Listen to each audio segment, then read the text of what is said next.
Bab 6. Namun, Wira tidak memedulikan peringatan Hasan. Dia malah berkata sambil tersenyum, "Pak Agus, bisa saja aku bagi ikannya untukmu, tapi kamu juga harus tanggung sedikit utangku. Kalau nggak mau bantu aku tanggung utangnya, kamu boleh bagi sedikit tanahmu padaku. Soalnya, tanahku juga sudah dijadikan jaminan." Dasar anak tak tahu diri. Selesai berbicara, Agus pun pergi dengan marah. Dia hanya menginginkan seekor ikan Wira, tetapi Wira malah menyuruhnya untuk bantu menanggung utang dan juga meminta tanahnya. Kenapa si pemboros itu begitu tidak tahu malu? "Pak Agus, jangan pergi. Aku cuman bercanda." "Jangan marah, dong," teriak Wira. Ikan yang didapatkan Wira hari ini sangat banyak. Dia tidak akan menolak siapapun yang meminta ikan padanya. Namun, dia tidak akan menerima orang yang menuntut sesuatu dengan alasan yang tidak masuk akal. Agus sudah marah. Setelah mendengar ucapan Wira, dia juga tidak menoleh. Warga yang mengerti maksud Wira pun tertawa terbahak-bahak. Setelah itu, Wira pun berkata, "Para warga sekalian, kalian juga tahu soal masalahku. Aku harus menjual ikan-ikan ini untuk bayar utang. Jadi, aku nggak bisa bagi ikannya hari ini. Tapi habis aku lewati rintangan ini, aku pasti bakal bagi-bagi ikan buat kalian semua."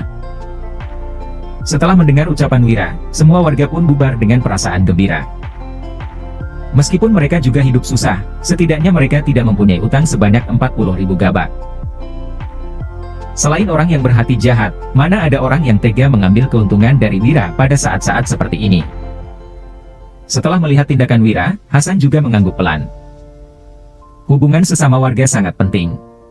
Cara Wira menyelesaikan masalah ini sangat bagus. Meskipun tidak membagikan kepada para warga, dia juga tidak menyinggung mereka. Setelah semua orang bubar, mereka berlima pun melanjutkan perjalanan ke rumah Wira. "Ikannya banyak banget." Saat melihat 10 ember ikan yang dibawa pulang Wira, Wulan sangat terkejut. Dia menatap Wira dengan berlinang air mata. Ternyata suaminya memang punya teknik rahasia menangkap ikan. Dia benar-benar punya cara untuk bayar utang. "Gadis bodoh, untuk apa kamu nangis?" Wira menyeka air mata di wajah Wulan, lalu berkata dengan lembut, "Cepat buat serabi lagi. Malam ini, kita masih bisa makan ikan." Setelah menerima perlakuan lembut Wira, Wulan pun tersipu. Dia menjawab dengan suara kecil, lalu buru-buru berlari ke dapur. Danu, Dodi dan Sony sangat iri. Di seluruh Kabupaten Uswal, tidak ada wanita yang bisa menandingi kecantikan istri Wira. "Wira, kami sudah sarapan di rumahmu tadi pagi. Malam ini, kita makan di rumah saja." Selesai berbicara, Hasan menuangkan semua ikannya ke gentong air, lalu melambaikan tangan kepada kedua putranya. Danu dan Dodi sebenarnya masih ingin makan ikan, tetapi mereka juga langsung pergi tanpa ragu. Mereka sudah puas bisa dapat makan ikan pagi tadi. "Benar, ayo pulang." Sony juga malu untuk tinggal setelah melihat ketiga orang itu pergi. Namun, Wira malah menghentikan mereka. "Jangan pergi dulu. Selain makan, masih ada kerjaan lain." Hasan pun menghentikan langkah kakinya. "Kerjaan apa?" Wira berjalan ke depan gentong yang berisi ikan yang dia tangkap kemarin, lalu berkata, "Bantu aku ikat ikannya jadi begini." Begitu melihat ke dalam gentong air, keempat orang itu pun terkejut. Kepala dan ekor ikan yang ada di dalam gentong air diikat membentuk busur dengan tali rami, sedangkan insang mereka mengapung di atas air. Namun, semua ikannya masih hidup. Biasanya, ikan yang ditangkap dari sungai akan mati setelah dibiarkan selama beberapa jam. Akan tetapi, ikan yang ditangkap Wira kemarin malah masih hidup sampai sekarang. Wulan yang berada di dapur juga penasaran. Wira pun menjelaskan, ini namanya teknik busur ikan. Kalau kepala dan ekornya diikat begini, oksigen yang dihirup insang bisa lebih banyak. Jadi, biarpun cuman ada sedikit air, ikannya juga nggak bakal mati karena kekurangan oksigen. Kekurangan oksigen? Keempat orang itu terlihat bingung, tetapi juga sangat gembira. Mereka tidak mengerti arti oksigen, tetapi mereka mengetahui dengan jelas perbedaan harga ikan yang masih hidup dan yang sudah mati. Hasan langsung menjawab sambil melambaikan tangannya, "Kalau gitu, kita langsung ikat saja sekarang. Gak bakal lama kok, buat apa makan lagi?" Wira berkata sambil tersenyum, teknik busur ikan harus dilakukan 2 kali. Pertama-tama, kita ikat dulu ekornya. Setelah lewat 2 jam, kotoran di dalam tubuh ikan bakal keluar. Habis itu, kita baru buka ikatan ekornya untuk ikat lubang pengeluarannya. Dengan begitu, daging ikannya bisa jadi lebih segar dan empuk. Keempat orang itu memperhatikan ekor ikan dengan saksama, ternyata memang ada bekas 2 ikatan. Dodi langsung berkata dengan kagum, "Kak Wira, kenapa kamu bisa mengerti begitu banyak teknik yang luar biasa? Memangnya masih perlu tanya?" Sony langsung berkata dengan penuh percaya diri, Wira itu seorang pelajar. Dia pasti belajar soal teknik rahasia menangkap ikan dan teknik busur ikan dari buku. Wira, betul, kan? Wira tersenyum sambil mengacungkan jempolnya. Kamu memang pintar. Hehe. Sony langsung merasa bangga karena dipuji seorang sarjana. Saat mereka selesai mengikat ikan, makan malam mereka juga sudah siap. Serabi yang hangat dan ikan goreng sudah disajikan di ruang utama. Wulan tetap makan di dalam dapur. Pada zaman ini, wanita biasanya tidak makan dengan duduk di meja. Setelah bekerja seharian, kelima pria itu pun menyantap makanan mereka dengan lahap. Meskipun ini sudah ketiga kalinya Hasan, Danu dan Dodi menyantap ikan dalam 2 hari ini, mereka masih terlihat sangat bersemangat.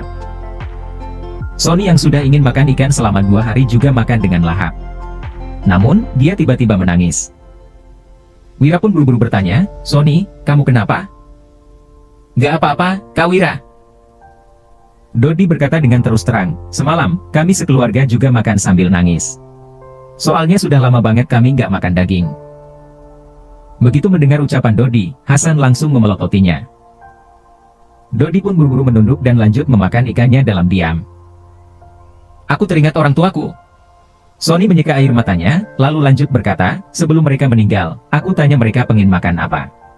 Mereka bilang pengen makan daging. Soalnya mereka belum pernah benar-benar menikmati daging. Mereka pengen tahu gimana rasanya makan daging sampai kenyang. Awalnya, aku kira aku bakal seperti orang tuaku. Aku nggak nyangka hari ini aku bisa makan daging sampai puas." Sony menggigit serabi dan memasukkan sepotong besar ikan ke dalam mulutnya. Dia makan sambil menangis, seolah-olah sudah gila. Hasan, Danu dan Dodi tidak menertawakannya. Ekspresi mereka juga terlihat sedih. Warga desa tidak mempunyai banyak penghasilan, tetapi harus membayar pajak dan kerja rodi. Jangankan makan daging sampai kenyang, bahkan ada banyak warga desa yang tidak pernah makan kenyang seumur hidupnya. Namun, hidup mereka akan berubah setelah mengetahui teknik rahasia menangkap ikan. "Sudah 2 jam, aku pergi ikat ikan dulu." Selesai berbicara, Hasan pun pergi mengikat ikan. Danu juga diam-diam mengikutinya. "Malu-maluin saja."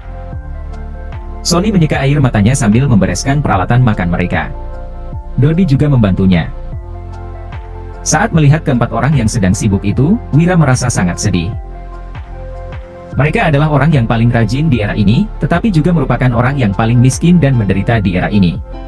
Mereka sudah melakukan upaya yang sangat besar dan melakukan pekerjaan terberat di dunia ini, tetapi mereka tetap tidak bisa memenuhi kebutuhan hidup yang paling mendasar. Setelah selesai mengikat ikan, mereka berempat pun pulang ke rumah masing-masing. Sony pulang ke rumah Kak Surya dan mengetuk pintu. Begitu membuka pintu, istri Kak Surya yang bernama Sinta itu berteriak sambil memegang sapu, "Dasar pecundang. Sudah curi telurku masih berani peu. Ah! Nih!" Selama ini, Sony hanya bisa diam saat dimaki kakak iparnya. Sekarang, dia bisa dengan bangga melemparkan kedua ekor ikan kecil itu ke dalam rumah mereka.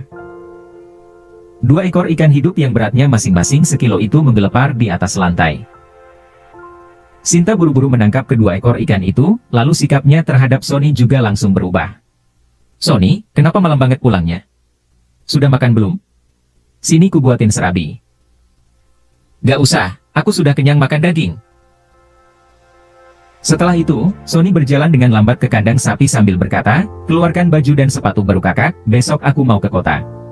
Kelak, selama ada aku di rumah, keluarga kita bisa makan daging tiap hari." "Apa?" Sinta langsung tercengang. Omong kosong apa yang sedang dibicarakan Sony? Bahkan pemimpin kabupaten juga belum tentu bisa makan daging setiap hari. Sony berbaring di dalam kandang sapi dan menyelimuti dirinya dengan sebuah selimut yang sudah robek. Di sampingnya, ada seekor sapi tua yang sedang mengunyah rumput. Dia menatap bintang di langit sambil bergumam, "Ayah, ibu, putra kalian sudah bangkit. Aku bakal jadi orang sukses. Kalian pantau saja aku dari langit." tahun baru nanti, aku bakal persembahkan daging untuk kalian. Di sisi lain, Wira dan Wulan sudah selesai mandi. Mereka sama-sama tidur di ranjang, tetapi tetap menggunakan selimut masing-masing. Wira belum tidur, tetapi juga tidak memikirkan hal mesum. Dia hanya termenung sambil menatap langit-langit yang gelap. Wulan bertanya dengan hati-hati, "Suamiku, kamu lagi sedih?" "Sedikit." Wira bertanya, "Wulan, menurutmu dunia ini bisa berubah nggak? Berubah jadi dunia di mana semua orang bisa makan kenyang, punya baju, nggak ngidam daging lagi. Anak-anak juga bisa belajar, sedangkan orang yang sakit bisa berobat. Semua orang nggak perlu khawatir soal kekacauan lagi." "Nggak bisa." Setelah terdiam sesaat, Wulan mengatakan alasannya, "Suamiku, yang kamu bilang itu persatuan dunia yang belum bisa tercapai sampai sekarang." Wira tersenyum masam dan menjawab, "Benar juga. Dengan teknologi dan produktivitas zaman ini, mana mungkin persatuan dunia bisa tercapai?" "Teknologi?" Wulan sangat kebingungan. Dia tertegun sejenak, lalu berbisik, "Suamiku, kamu sudah berubah jadi kayak orang lain." Wira langsung terkejut, "Apanya yang berubah?" Wulan menjawab dengan suara kecil, "Dulu, kamu sama sekali nggak peduli sama kerabat jauh seperti Paman Hasan, Danu, Dodi dan Sony. Sekarang, kamu malah begitu baik terhadap mereka dan sudah nggak merendahkan mereka lagi. Dulu, kamu juga memandang rendah kepala desa seperti Pak Budi, tapi malah takut banget sama mereka. Sekarang, kamu nggak peduli lagi sama mereka. Kamu sudah berubah. Sekarang, kamu memperlakukan orang sebagaimana mereka memperlakukanmu." Wira sangat terkejut akan pengamatan Wulan yang begitu cermat. Dia pun bertanya, "Apa kamu suka sama aku yang sekarang?" Ayo masuk ke dalam selimutku."